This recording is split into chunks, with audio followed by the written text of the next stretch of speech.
Economics की इन lecture series में हम आज भाग 10 प्रारंभ करने जा रहे हैं। इससे पहले वह भाग आपने कंप्लीट कर दिए हैं। चलते हैं, प्रारंभ करते हैं।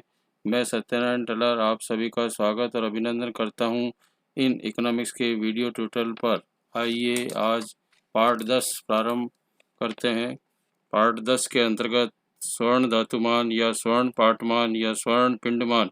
स्वर्ण पाठमान गोल्ड बुलियन स्टैंडर्ड का प्रयोग सर्वप्रथम 1925 में इंग्लैंड में हुआ था तथा 1925 से 1931 तक इंग्लैंड में प्रचलित रहा। भारत में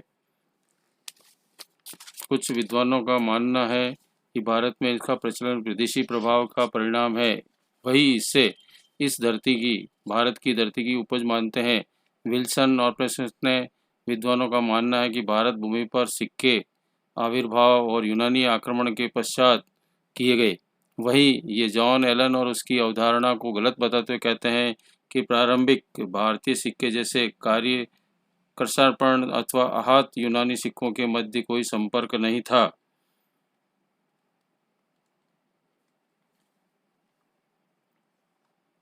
सिक्कों का निर्माण के लिए अनेक धातुएं प्रयोग में लाई जाती थी, जिसमें सोना, चांदी, तांबा प्रमुख धातुएं थी। सोना तो भारत में विपुल मात्रा में था, लेकिन तांबा भी अयस्क के रूप में प्राप्त होता था, परंतु चांदी बहुत कम मात्रा में उपलब्ध थी, इसलिए इसका परिणाम भारत को आयात किया जाता था। सातवाहन वंश में मुद्रा निर्माण के लिए एक नया प्रयोग किया गया और मुद्रा निर्माण के लिए शीशे का प्रयोग प्रारंभ कर दिया गया। विद्वान पेरिप्लस का विवरण बताता है कि भारत के लोग शीशे को बाहर से आयात करते थे। इतिहासकार प्लिनी ने इसका समर्थन करते हुए कहा था कि हिंद शासकों ने एक और धातु मुद्रा निर्माण प्रयुक्त किया, जिसे निकिल के नाम से भी जाना जाता है।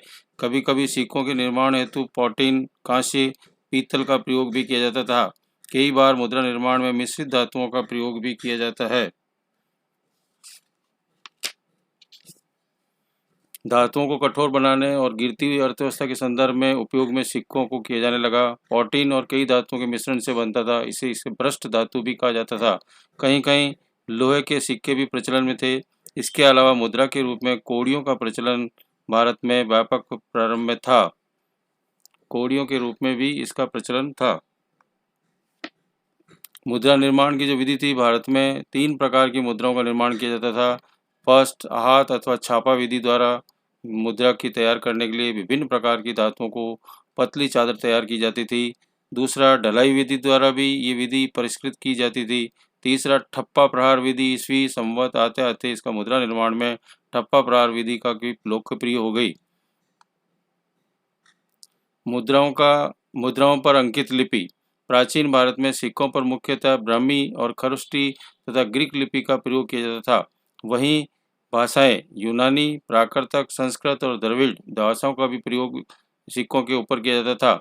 सिक्कों पर इनके अलावा अनेक चिन्हों का प्रचलन भी था, जिसके स्थान पर समय और विशेषताओं का विभाजन किया जाता था।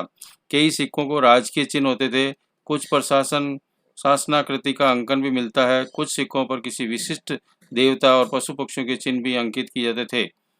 भारत के रुपए नोटों की जो विशेषता थी, भारतीय अर्थव्यवस्था में 1957 तक 16 आनों में विभाजित था, परंतु इसके बाद 1957 में इसे मुद्रा दशक प्रणाली अथवा ली अपने 1 रुपये की गणना 100 समान पैसों में की गई। महात्मा गांधी ने अपने कागजी नोटों की श्रृंखला शुरुआत 1996 में हुई, जो आज तक प्रचलन में हमारे चल रही है।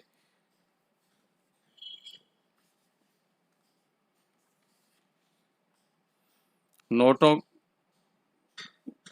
के एक और सफ़ेद वाले भाग में महात्मा गांधी का वाटरमार्क का बना हुआ चित्र था। सभी नोटों पर चांदी की सुरक्षा का धागा अथवा जिसमें अंग्रेजी में RBI, reserve bank of India, Hindi में अंकित किया जाता था। प्रकाश के सामने लाने पर इसकी रेखा देखी जा सकती थी। 500 रुपये का और 1000 रुपये के नोटों में इसका मूल्य प्रकाश में परिवर्तनीय स्याही से अधिक लिखा हुआ है। भारत में धरती के समानांतर रखने पर संख्या दिखाई देती थी, परंतु तिरछे और कोणों में देखने पर नीले रंग में दिखाई देता है। प्रधानमंत्री नरेंद्र मोदी ने भी 8 नवंबर 2016 में घोषणा की कि आधी रात के बाद 1000 रुपये और 500 रुपये के नोटों को प्रचलन में नहीं रहेंगे और ये अवैध माने जाएंगे। परंतु 100, 50, 20, 10, 5 और 2 और 1 रुपये के नोटों का सिक्कन प्रचलन में कोई प्रतिबंध नहीं रहेगा। 500 और 2000 रुपये के नोट जो है 10 नवंबर 2018 से जारी कर दिए गए थे, जो प्रचलन में लाए जा रहे हैं वर्तमान में। नोट पर जो भाषाएं हैं, भारतीय नोटों के रूप में भाषाएं पटल पर भारत की 22 सरकारी भाषाओं में से 15 भाषाओं को मुद्रित किया जाता है। ऊपर से नीचे तक इसका क्रम इस प्रकार है: असमिया, बंगला, गुजराती, कन्नड़, कश्मीरी, कोंकणी, मलयालम, मराठी, नेपाली, ओडिया, पंजाबी, संस्कृत, तमिल, तेलुगु और उर्दू है। ये सारी भाषाएं नोटों पर मुद्रित होती है। इसका प्रचलन जो है, भारतीय उपमहाद्वीप में सरकारी मुद्रा को रुपया कहा जाता है और ये भारत के साथ साथ भूटान, पाकिस्तान, श्रीलंका, नेपाल, मॉरिशस, मालदीव अथवा इंडोनेशिया जैसे कई देशों में प्रचलित है। इन सभी देशों में भारतीय रुपया मूल्य, स्वीकार्यता और लोकप्रियता के हिसाब से सबसे महत्वपूर्ण माना जाता है। रजतमान जो है, सिल्वर स्टैंडर्ड रजतमान 1873 में ईस्वी में इंग्लैंड में छोड़कर विश्व के अनेक देशों में प्रचलित था। भारत में रजतमान 1835 में और 1893 ईस्वी में प्रचलित था। इस अवधि में इस रुपये भारत का प्रमुख सिक्का था। इसका वजन 180 ग्रेन और शुद्धता 11/12 थी। 1893 में हर्सल कमेटी की सिफारिशों के आधार पर भारत में रजतमान समाप्त हो गया, परंतु चांदी का रुपये 1940 ईस्वी तक चलता रहा। अपूर्ण द्विधातुमान हर्सल कमेटी के सुझाव के अनुसार भारतीय मुद्रण अधिनियम 1893 को पास कर दिया गया। तदनुसार भारत में रजतमान के रूप में एक धातुमान के बजाय अपूर्ण द्विधातुमान की स्थापना की गई, जिसके तहत सोने एवं चांदी के सिक्के प्रचलन में लाए गए। द्विधातुमान के तहत भारत में स्वर्णमान की स्थापना 1898 ईस्वी में गठित फाउलर समिति की सिफारिशों के आधार पर की गई। 1899 ईस्वी में स्वर्णमान के रूप में प्रचलित किया गया। स्वर्ण विनिमयमान भारत में 1927 ईस्वी में प्रचलन में रहा एवं 1925 तक हिल्टन यंग कमीशन की नियुक्ति की गई, जिसने भारत के स्वर्ण पाठमान और अपनाने का सुझाव दिया।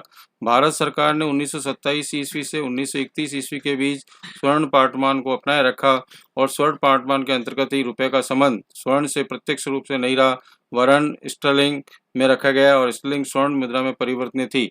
स्वर्ण विनिमयमान बाद में गोल्ड एक्सचेंज स्टैंडर्ड, जब देश की मुद्रा को प्रत्यक्ष रूप से स्वर्ण में परिवर्तन नहीं किया जा सकता, बल्कि किसी एक देश उसकी मुद्रा को स्वर्णमान या आधारित हो में परिवर्तित सुविधा हो, उसे स्वर्ण विनिमयमान सुविधा कहते हैं। स्वर्ण धातुमान या स्वर्ण पाठमान स्वर्णमान में पिंडमान के अंतर्गत गोल्ड बुलियन स्टैंडर्ड का प्रयोग सर्वप्रथम 1925 ईस्वी में इंग्लैंड में हुआ और 1925 से 1931 तक प्रचलन इंग्लैंड में रहा और भारत के अंतर्गत भी इसको किसी देश में स्वर्ण मुद्रा में प्रचलित थी। हिल्टन यंग कमीशन की सिफारिशों के आधार पर 1927 से 1931 तक इसको अपनाया गया। जब किसी देश में स्वर्ण मुद्रा प्रचलन में नहीं रहती थी, किंतु देश की सरकार अपनी मुद्रा के बदले एक निश्चित मात्रा में स्वर्ण उपलब्ध कराने और का वचन देती है तथा इस व्यवस्था को स्वर्ण धातुमान या स्वर्ण पाठमान कहते हैं। स्वर्ण पाठमान में सोने के सिक्के प्रचलन में नहीं होते थे, बल्कि स्वर्ण गोल्ड पीरियोडिक स्टैंडर्ड के अंतर्गत स्वर्ण समतापमान स्वर्ण का आधुनिकीकरण रूप किया गया जो अस्तित्व में है। स्वर्ण समतापमान का विकास IMF के साथ हुआ और इसके विपरीत IMF इंडियन मॉनेटरी फंड के प्रत्येक सदस्य राष्ट्र की मुद्रा के स्वर्ण में परिभाषित होती थी, जिसके आधार पर विनिमय दर निर्धारित होती थी। सदस्य देश IMF के पास एक निश्चित मात्रा में स्वर्ण कोष रखते हैं जमा के रूप में, और देश में प्रचलन की मुद्रा स्वर्ण पर आधारित नहीं थी। ये व्यवस्था 1946 से 1970 तक चलती रही। बाद में इसका केवल सैद्धांतिक अस्तित्व रह गया और 1970 से पूर्णतः समाप्त हो गई। 1970 में IMF में SDR को अपनी मुद्रा बना लिया गया था। मानक मुद्रा स्टैंडर्ड मनी, मानक मुद्रा में वह मुद्रा होती है जिसका अंकित मूल्य उसके यथार्थ मूल्य अथवा धातुमान के मूल्य के बराबर होता है, इसलिए मानक मुद्रा को पूर्ण मुद्रा मूल्य भी कहते हैं। मानक मुद्रा में असीमित वैध मुद्रा होती है जो 1835 से 1893 के बीच भारत का एक स्वर्ण 1 रुपये का सिक्का पूर्ण रूप से मूल्य सिक्के के रूप में होता था। प्रतीक मुद्रा टोकन मनी में प्रतीक प्रतिनिधि मुद्रा होती है जिसका यथार्थ मूल्य उसके अंकित मूल्य से कुछ कम होता है। भारत में वर्तमान में 1 रुपये का सिक्का प्रतीक मुद्रा के रूप में प्रचलन में है। सहायक मुद्रा का काम होता है प्रतीक मुद्रा को सहायता करना चलन में लाने के लिए।